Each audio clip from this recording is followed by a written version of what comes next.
مولاي صل وسلم دائما أبدا. Jadi Allah mengetahui yang zahir, Allah tidak mengetahui yang batin. Tidak ada sesuatu pun yang tidak diketahui oleh Allah. Oh, ini ada yang bersembunyi di pojokan sana, Allah tahu. Oh, ini ada yang tiduran di samping WC, Allah tahu. Oh, ada yang pura-pura perutnya sakit padahal tidak sakit, Allah tahu. Oh, ada yang suka ngobrol ngaji tapi suka ngobrol kiri kanan, nggak mau dengerin, Allah tahu. Oh, pas ngaji ada yang suka sikut-sikutan sama temennya, Allah tahu. Semua Allah tahu. Apa saja yang kita kerjakan, Allah tahu. Tidak ada yang tersembunyi dari Allah. Bahkan apa yang ada di dalam hati kita, Allah tahu. Niat kita itu Allah tahu. Niatnya kakinya berangkat ke masjid untuk ngaji, tapi niatnya tidur, Allah tahu. Jadi udah berangkat itu ke masjid untuk ngaji, tapi diniatkan dalam hatinya, saya niat nanti kalau udah mulai ngaji, assalamualaikum, saya mau tiduran, tidur. Jadi sepanjang waktu 1 jam ngaji itu habis untuk tidur, karena diniatin. Kalau nggak diniatin tidur nggak akan tidur. Kan Allah tuh ana minudawon ni'abdili. Saya kata Allah SWT itu sesuai dengan persangkaan hambaku.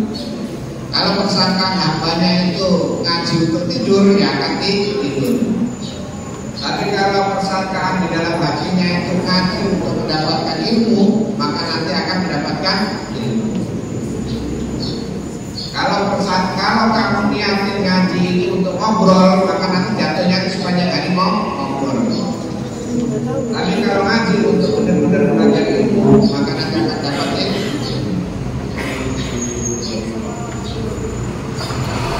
Mahudalladhi yashfa'u illa bi'idhnihi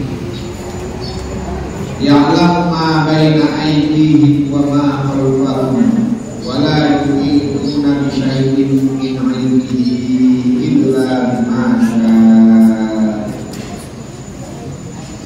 Dan tidak ada seorang pun yang bisa mengetahui sesuatu, yang bisa mendapatkan ilmu illa bima syaa, kecuali dengan kehendak Allah.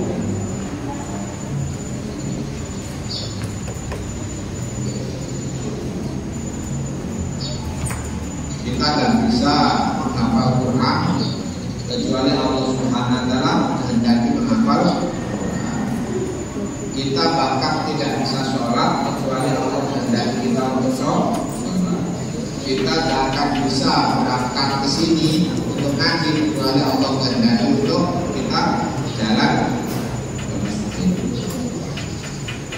Bahkan kita tidak bisa menggerakkan satu jari kita ini mau menggerakkan jari ini, kita tidak akan bisa kecuali kehendaki Allah. Gerakan jari ini doang. Kita tidak bisa membuka mata kita kecuali Allah bukakan mata kita. Makanya mata itu ada ngantuk terus ini. Tidak dikehendaki Allah tadi. Tapi kalau dikehendaki Allah itu dibuka terus matanya.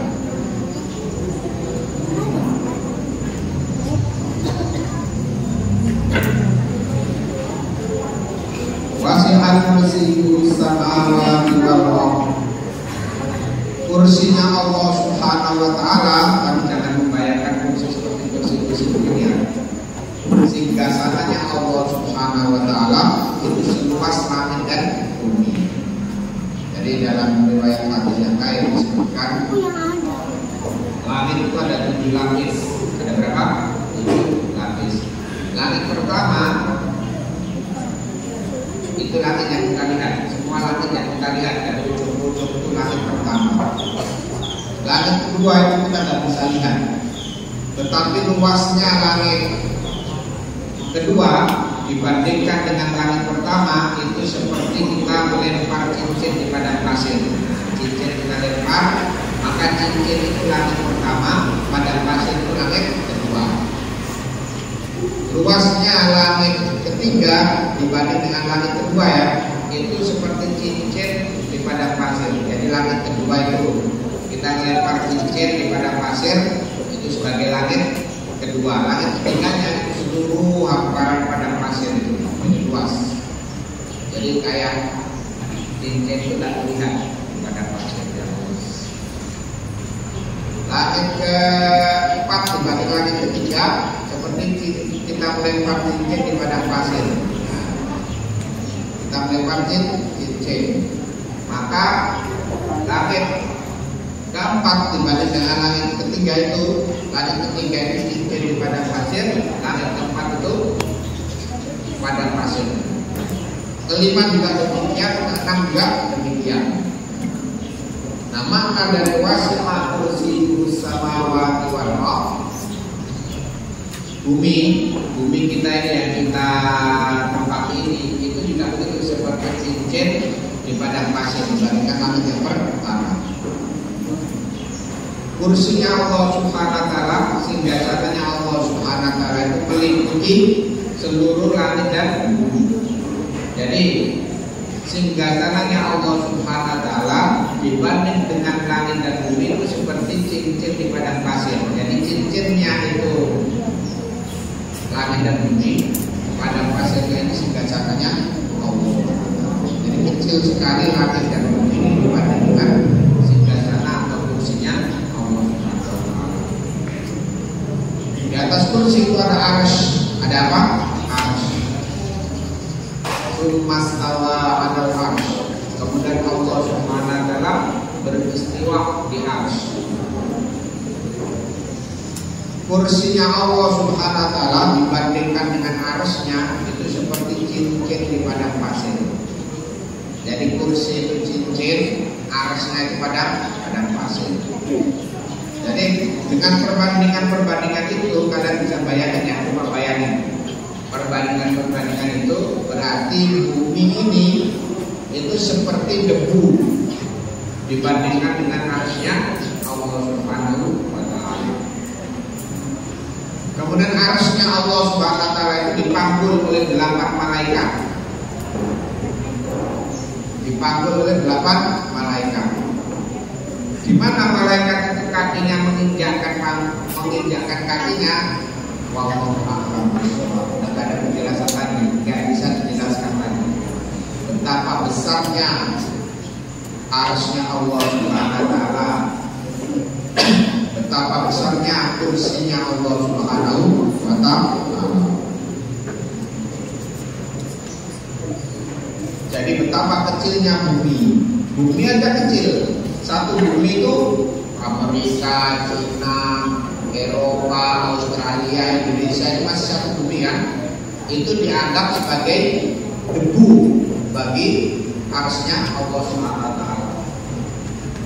Kayak sebutir pasir dibandingkan dengan arsy-nya Allah Subhanahu wa taala.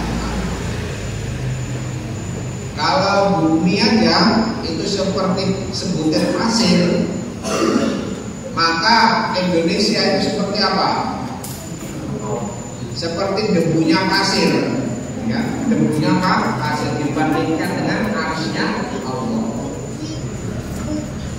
Jadi Indonesia itu seperti debunya pasir, yang nempel sedikit di pasir itu ada seperti pasir, nempel sedikit di Indonesia.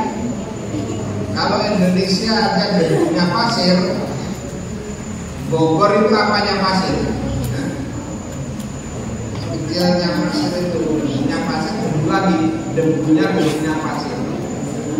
Kalau gitu di Binong ini, Gaperi ini berapa? Komplek pondok pesantren ini berarti apa? Debunya pasir kan? Kalau itu kita manusia kecil-kecil ini berarti nggak kelihatan, nggak kelihatan. Makanya bandingkan dengan kekuasaan Allah, hakikatnya manusia sangat kecil. Maka tidak layak kita kalau menyombongkan diri di hadapan Allah Subhanahu wa taala. boleh sombong sedikit pun. Saya kan pinter, dia pinter aku berapa dibandingkan dengan harusnya. Saya kan kuat, dia kekuatan itu seberapa dibandingkan dengan harusnya Allah. Dan seterusnya. Kita selalu membandingkan dengan harusnya Allah Subhanahu wa Ta'ala. Nah, kemarin kita sudah membahas tentang berbagai macam versi dari uraian dari hadis-hadis yang disampaikan oleh Imam Ibnu Katsir. Sekarang saya akan membacakan halaman berikutnya. Sebuah hadis dari sahabat Abu Dzar radhiyallahu anhu. An Abi Dzar radhiyallahu anhu qala, dari sahabat Abu Dzar radhiyallahu anhu berkata, sahabat Abu Dzar berkata, "Ataitu an-nabiyya sallallahu alaihi wasallam." Saya datang kepada Nabi sallallahu alaihi wasallam. Saya mendatangi Nabi sallallahu alaihi wasallam. Wa huwa fil masjid, dan Nabi itu sedang ada di masjid. Faqala, maka baginda Nabi sallallahu alaihi wasallam bersabda, "Ya Abu Dzar, wahai Abu Dzar, hal sholaita, apakah kamu sudah sholat?" Jadi Nabi lagi duduk dengan beberapa sahabat. Abu Dzar datang dari luar masuk ke dalam masjid, langsung duduk di samping Nabi, di dekat Nabi. Maka Nabi memanggil, kamu Abu Dzar, apakah kamu sudah sholat? Qultu, saya berkata, maksudnya Abu Dzar berkata, "La, belum ya Rasulullah, saya belum sholat." Qala, kemudian baginda Nabi sallallahu alaihi wasallam bersabda, fasil, berdiri kamu, sholatlah.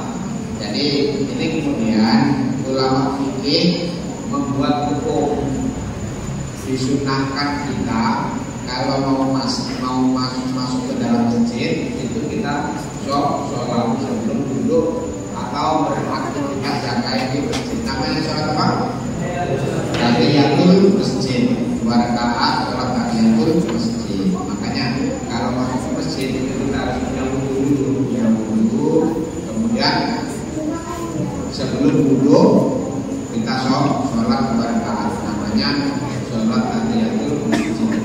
Kemudian di masjid niatkan untuk iktikaf. Niat kita apa? Iktikaf. Kemudian sebelum masuk ke masjid berdoa. Doanya apa? Allahumma ftahli abwaaba rahmatik. Ayo bareng-bareng.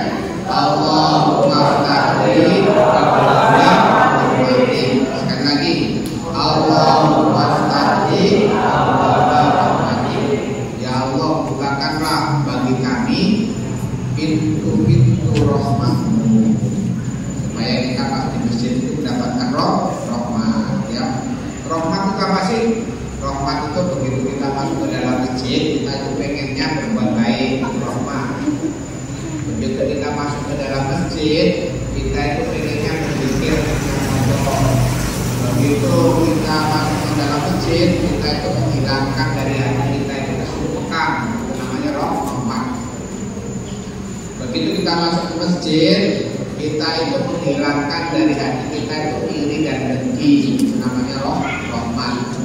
Begitu kita masuk ke masjid, hati kita itu selalu dekat dengan Allah dan seterusnya, itu namanya rahmat. Makanya kita kalau dalam masjid itu berdoa meminta rahmat, karena di masjid ini banyak malaikat, ya, banyak malaikat.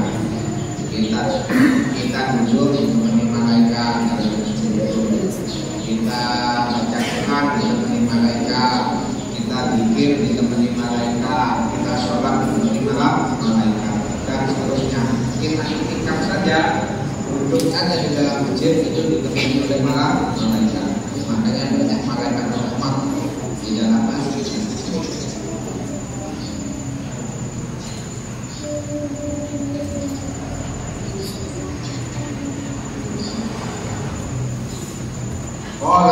Kemudian Abu Dzar karena diperintah oleh Rasulullah Shallallahu Alaihi Wasallam, maka fakuntu, kemudian saya berdiri masalah itu dan kemudian saya sholat. Jadi tadi Abu Dzar itu masuk, dia duduk tanpa sholat dulu, maka diperintah oleh Allah Taala dan diperintah oleh Rasulullah Shallallahu Alaihi Wasallam, aku sholat dulu. Maka Abu Dzar kemudian bangun dan sholat. Summa jalastu, kemudian saya duduk di majelisnya Rasulullah. Faqala, kemudian baginda Rasulullah Shallallahu Alaihi Wasallam bersabda, ya Abu Dzar, ta'awudz billah min syarri syayatinil insi wal jinni. Wahai Abu Dzar, mintalah perlindungan dari Allah Subhanahu wa taala min syarri syayatinil insi wal jinni, dari keburukan setan, jin dan manusia dan jin. Mintalah perlindungan Allah dari keburukan setan, jin dan manusia. Qala qultu ya Rasulullah, awalil insani syayatin. Wahai Rasulullah, apakah dari golongan manusia itu ada yang menjadi setan? Qala, maka Rasulullah Shallallahu Alaihi Wasallam bersabda, ya, ada dari golongan manusia itu yang menjadi setan. Jadi setan itu sebagian besar itu dari golongan jin, tetapi ada juga manusia yang menjadi setan. Contoh paling dekat apa setan itu? Ada temennya ngaji, dia gangguin temennya ngaji, diajak ngobrol terus, berarti dia mau ngajak ngobrol temennya itu sedang menjadi setan. Namanya setan temporer. Setan apa? Temporer. Temporer itu berarti nggak seterusnya jadi setan. Nah, kadang-kadang jadi setan, kadang-kadang jadi manusia, kadang-kadang jadi setan. Ada temannya lagi sholat, nah temannya lagi sholat digangguin, nah, itu namanya yang menjadi setan. Ada temannya lagi mandi, nah lagi mandi disemprot-semprot dari atas air, itu namanya setan. Setan sedang mengganggu.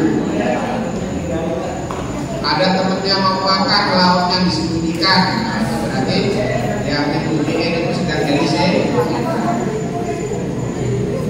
Buku temennya dicoret-coret, nah itu yang coret-coret sedang menjadi setan. Makanya hindari kita dari menjadi setan. Yang lebih parah lagi,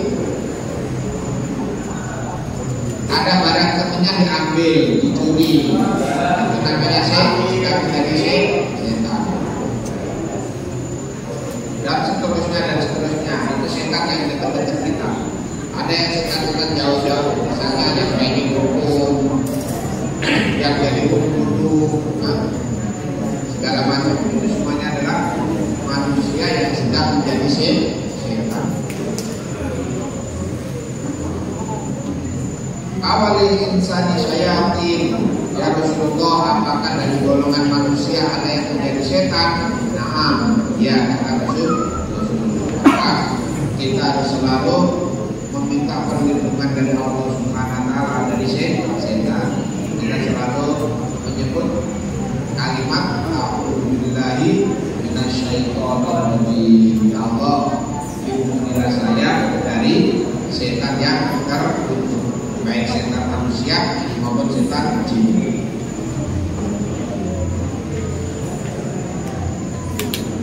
Qultu, kemudian setelah itu saya bertanya lagi kepada Rasulullah, ya Rasulullah, as-sholatu, wahai Rasulullah, apa hakikat daripada sholat itu? Hakikatnya dari sholat itu apa? Qala, baginda Rasulullah Shallallahu Alaihi Wasallam bersabda, khairu mawdu'in, sholat itu hakikatnya adalah sebaik-baik tempat. Man sya'a aqol, barang siapa yang mengendaki maka bisa pendek sholatnya.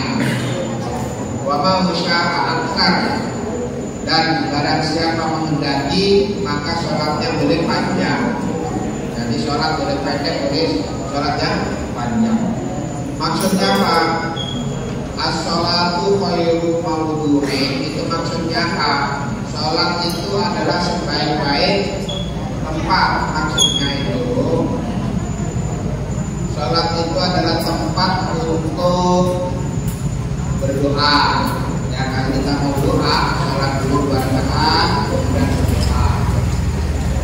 Kalau kita punya kebutuhan, misalnya mau ujian, maka sholat itu sebaik-baik tempat untuk mempersiapkan ujian. Kalau mau ujian, sholat dulu 2 rakaat, namanya sholat fajar. Kemudian sholat itu sebaik-baik tempat untuk meminta ampunan. Kalau kita berdosa, kita merasa bersalah kepada Allah Subhanahu wa taala, maka sebaik-baik tempat itu adalah sholat. Khairun mawdu'in, sebaik-baik tempat. Itu kepalanya diangkat, tidak boleh kepalanya ditaruh di belakang. Kepalanya diangkat, ya. Diangkat. Ya. Angkat.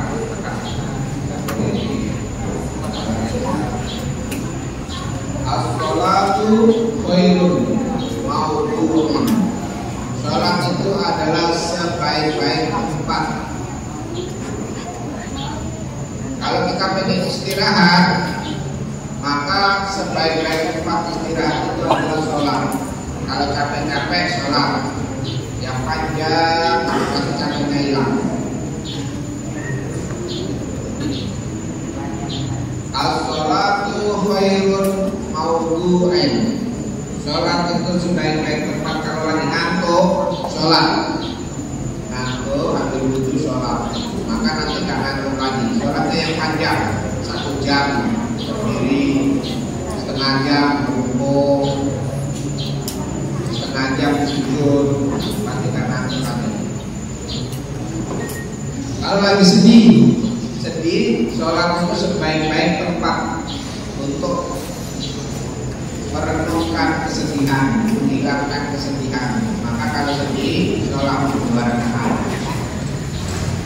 baca Al-Baqarah, karena tidak sedih lagi. Ayat kedua, baca Ar-Rahman, rakaat kedua, maka tidak sedih lagi. Terus begitu ya. Apapun yang terjadi pada kita, maka tempat kita untuk kembali itu adalah sholat.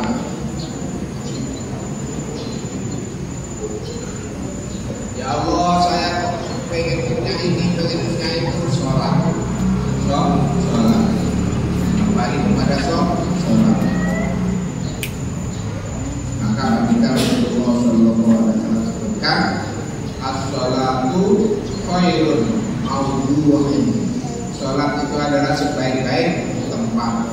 Man syaa aqol, siapa yang menginginkan sholatnya pendek tidak apa-apa, 2 rakaat pendek, yang penting syarat-syarat dan rukunnya dipenuhi.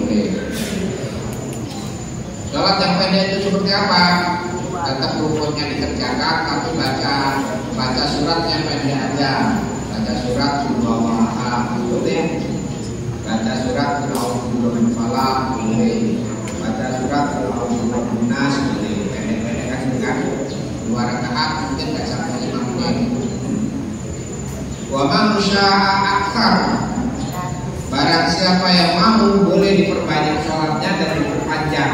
Nah, saya mau sholat duha ini, saya mau sempurnakan sholat duha 8 rakaat, ya kan? Nanti saya tambah lagi dengan sholat fajar. Pokoknya saya mau dari habis, ini kan liburan hari Sabtu atau Minggu libur ya, habis sholat subuh gitu kan, saya mau nanti pas sudah masuk isyraq saya sholat 2 rakaat isyraq Isyraq itu kan sekitar jam setengah 7 atau jam 7 Isyraq, setengah 7 sholat Isyraq.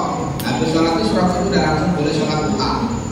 Saya mau sholat duha itu kan sampai menjelang zuhur. Kira-kira boleh dikerjakan sampai jam 11 itu boleh sholat duha atau 11 lebih dikit. Saya mau pokoknya hari ini menghabiskan waktu saya untuk sholat duha, sholat hajat, sholat taubat. Maka itu duha itu dihabisi duha. Rakaat pertama sholat duha baca surat Yasin. Rakaat kedua baca surat Al-Nur. Rakaat berikutnya nanti rakaat kedua salam 2 rakaat. Rakaat berikutnya surat Al-Baqarah. Rakaat berikutnya surat Al-Baqarah. Pokoknya sampai bilang zuhur itu sholat terus boleh. Sekali-kali santri perlu begitu. Sekali-kali pokoknya saya sudah sering ini setiap liburan itu mesti main bola. Saya sudah sering ini setiap liburan jalan-jalan. Pokoknya saya mau wakafkan hari ini, khusus hari ini saya mau liburan itu sholat duha sampai menjelang zuhur itu saya mau sholat terus. Kan gitu. Boleh. Satu harus punya amalan-amalan seperti itu. Tidak usah disuruh sama ustaznya. Nanti malam saya mau bangun jam 2:30. Saya mau sholat tahajud panjang-panjang minta sama Allah sampai menjelang adzan subuh. Maka itu berdiri terus sholat terus dari 2:30 sampai jam 4. Santri harus punya amalan seperti itu sekali-kali. Enggak setiap hari, kalau setiap hari capek. Tapi sekali-kali dalam hidup kalian harus punya amalan seperti itu. Saya mau wakafkan di malam saya ini dari 2:30 sampai menjelang subuh. Akan saya gunakan berdiri di hadapan Allah Subhanahu wa Ta'ala. Itu kalau santri punya amalan seperti itu nanti nggak syam, ya nggak syam. Nanti pas sudah dewasa kalian bisa itu. Saya mau wakafkan minggu ini seminggu saya sholat 2:30 sampai jam 4.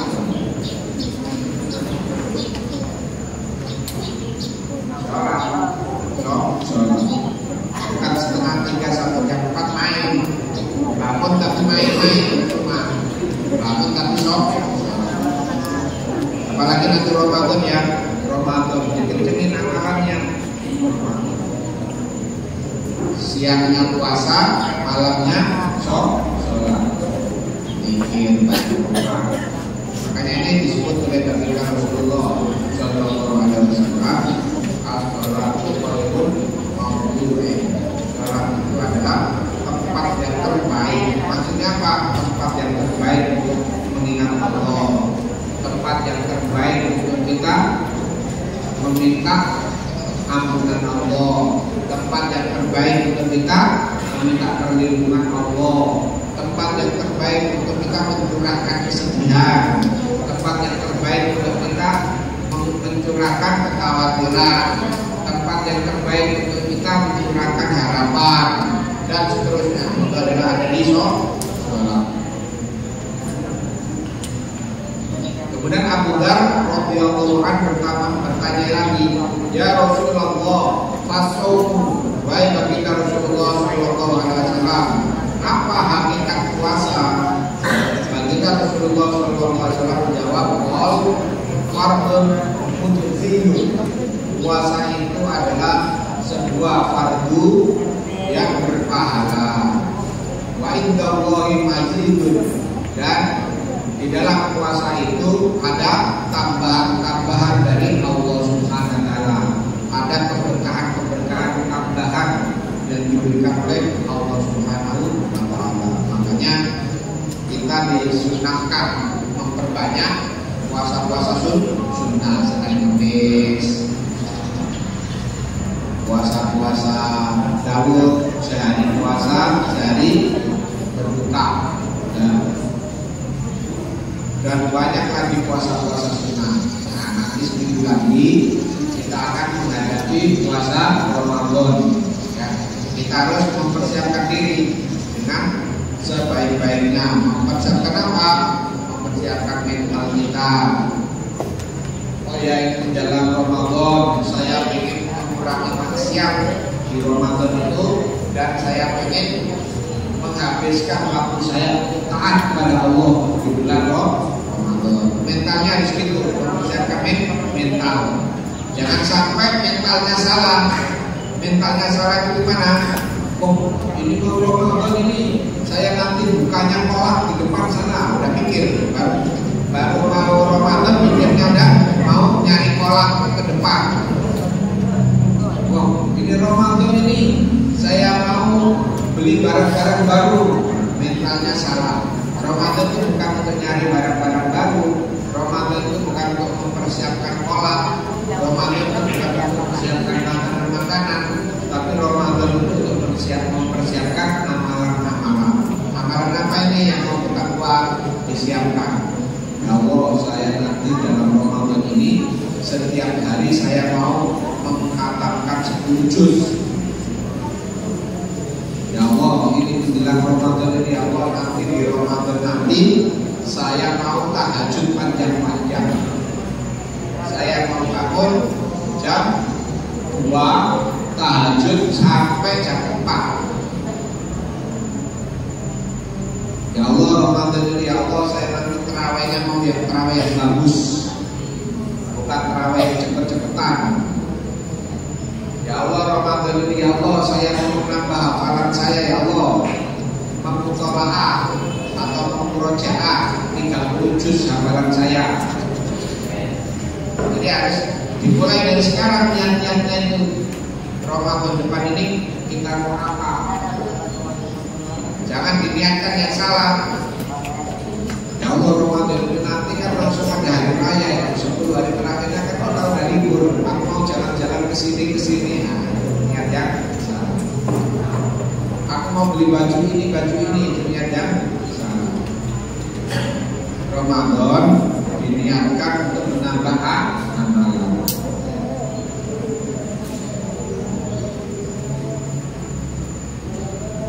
Jadi itu ya, fardun mujaziyun. Ramadan itu fardu yang puasa itu fardu yang berpahala. Baik tarawih majiyun, dan ada banyak tambahan-tambahan dari Allah Subhanahu wa taala. Kemudian sahabat Abu Dzar bertanya lagi, ya Rasulullah, fas-shadaqatu, wahai Rasulullah, apa hakikat daripada sedekah? Sedekah hakikatnya apa? Qala, baginda Rasulullah sallallahu alaihi wasallam bersabda, sedekah itu al-afun mu'afun. Sedekah itu adalah hakikatnya adalah suatu amalan yang akan melipat gandakan pahalanya, dilipat gandakan rezeki orang yang bersedekah, dilipat gandakan. Makanya kalau kita ingin pahala kita dilipat ganda, itu perbanyak sedekah. Kalau kita ingin rezeki kita itu berkah dan lancar, perbanyak sedekah. Misalnya nih, beli jajan 5.000, maka 5.000 itu jangan pelit. Kalau pelit itu pojok di pojokan yang saya tahu, pokoknya dihabisin sendiri jajannya. Itu namanya pelit. Tapi kalau ingin rezekinya dilipat gandakan oleh Allah Subhanahu wa taala, dari jajan 5.000 itu ada sebagian yang dikasihkan ke temannya, kasih bagian yang 1.000, kan dibagi, atau 5.000 beli jajan dimakan bareng-bareng.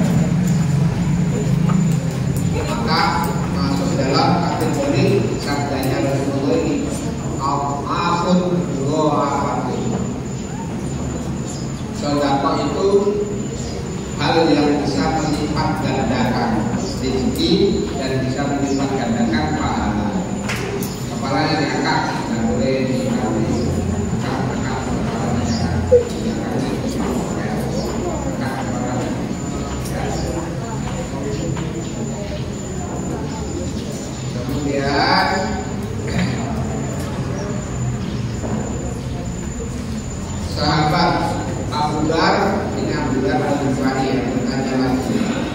ya Rasulullah, fa'ainuha afdol. Baik bagi kita Rasulullah Shallallahu Alaihi Wasallam, mana yang lebih baik? Jundun min mukilin, al-sarun ila fakirin. Mana yang lebih baik wahai Rasulullah? Seseorang yang berjeripayah membantu orang miskin, atau seseorang yang sembunyi-sembunyi, maksudnya membantu memberikan bantuan dengan sembunyi-sembunyi atau memberikan bantuan dengan kelihatan.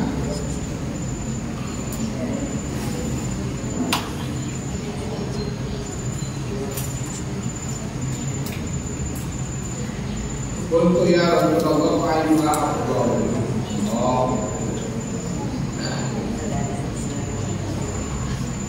Maksudnya gini, sedekah itu, sahabat Abu Dhar itu bertanya, wahai Rasulullah, sedekah yang paling baik itu sedekah yang seperti apa? Maka Rasulullah berkata, maka judul mungkin al-sarun ila fakir. Jadi sedekah yang bagus itu sedekah kepada orang miskin, baik yang secara terang-terangan maupun secara sembunyi-sembunyi. Dua-duanya itu bagus. Dua-duanya bagus. Qultu ya Rasulullah, ayyul anbiya'i kana awwala. Ya Rasulullah, siapa nabi yang paling pertama? Qala Adam. Maka kata Rasulullah SAW, sabda nabi yang pertama itu adalah Nabi Adam. Ya Rasulullah, wa nabiyyun kana qala na'am nabiyyun kallamu. Wahai Rasulullah, apakah Nabi Adam itu seorang nabi? Ya, Rasulullah. Adam itu adalah nabi dan kalam itu orang yang langsung berbicara kepada Allah. Karena manusia pertama di surga akan menadamkan, maka bisa langsung berbicara kepada Allah. Qala ya Rasulullah, kami mursalun.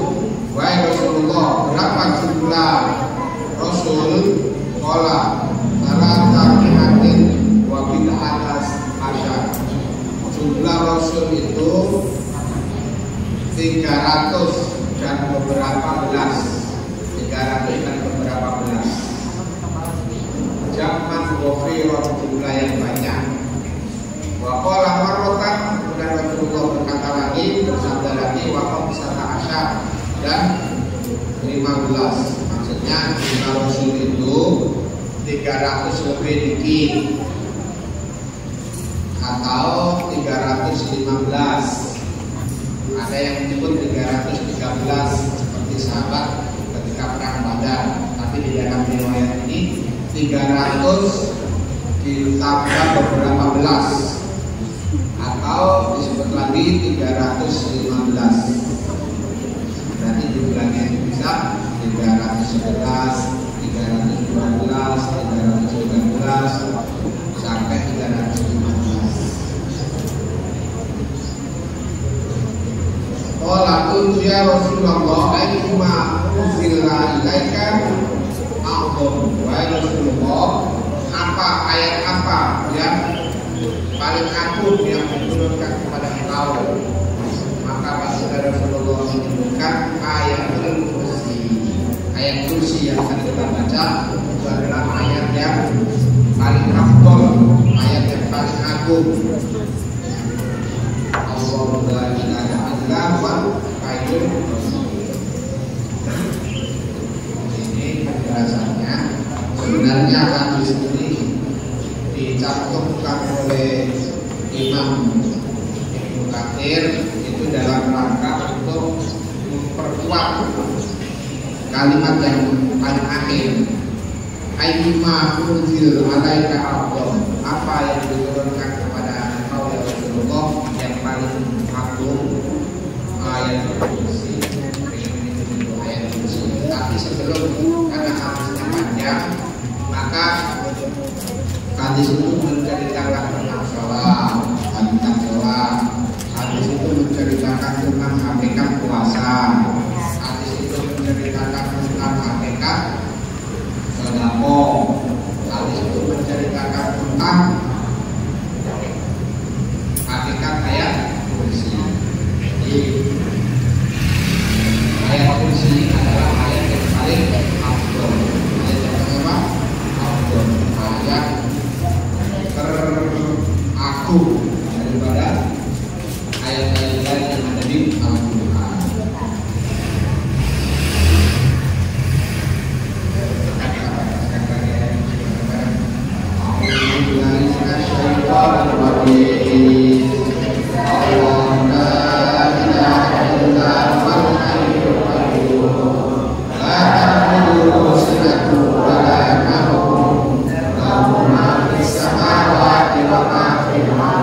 kursi. Ayo dikasih 10.000. Putra, tadi kan udah. Boarding. Rapatan boarding ya. Nah, boarding juga kamu. Rapatan boarding. Nah, yang boarding. Nah, sini boarding. Ayo berdiri di sini, berdiri ke sini. Kasih 10.000. Hanya berdua aja boarding. Kamu boleh nggak? Ayo sini berdiri. Baca yang kursi. Yang lain mana boarding? Nggak ada. Nah, ya udah. Ada berdua aja. Dan semuanya. Berdirinya di situ aja. Berdirinya di situ aja. Ya, berdiri. Ayo baca yang kursi berdua ya. A'udzubillahi minasyaitonir rajim. Allahu la ilaha illa huwal hayyul qayyum. La ta'khudhuhu sinatun wa la nawm. Lahu ma fis samawati wa ma fil ardi. Man dzalladzi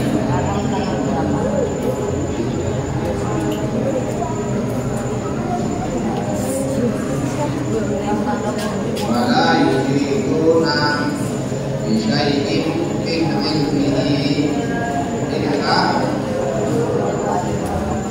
wasi'a kursiyyuhus samawati wal ardh wala yusyrikuna wal aliyyul azim. Ya.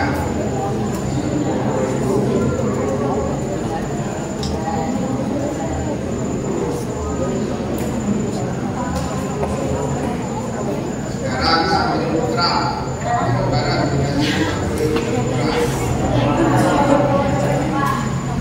kamu Ramadan ya, berdiri. Allah la ilaha illa Allah la ilaha illa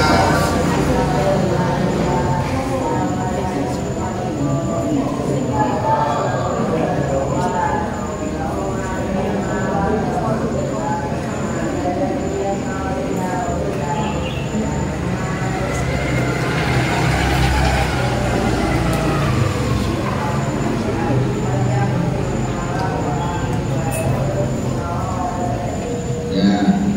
Ramadan ini kemarin katanya di saya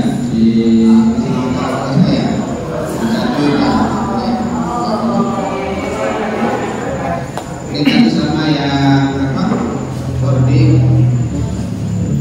boardingnya tadi berapa orang? 2 orang. Kasih boardingnya masing-masing 15.000 jadi mereka 20.000 aku 20 ya.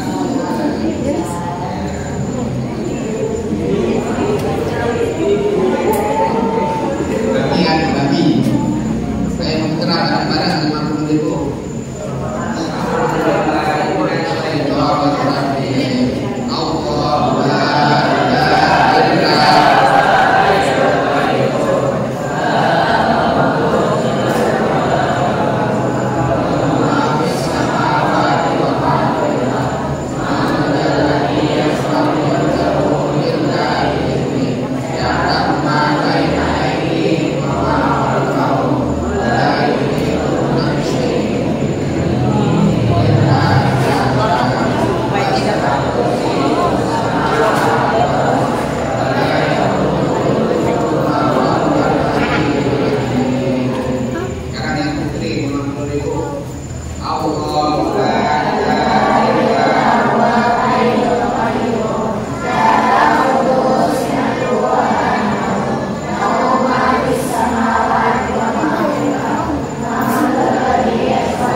tujuan.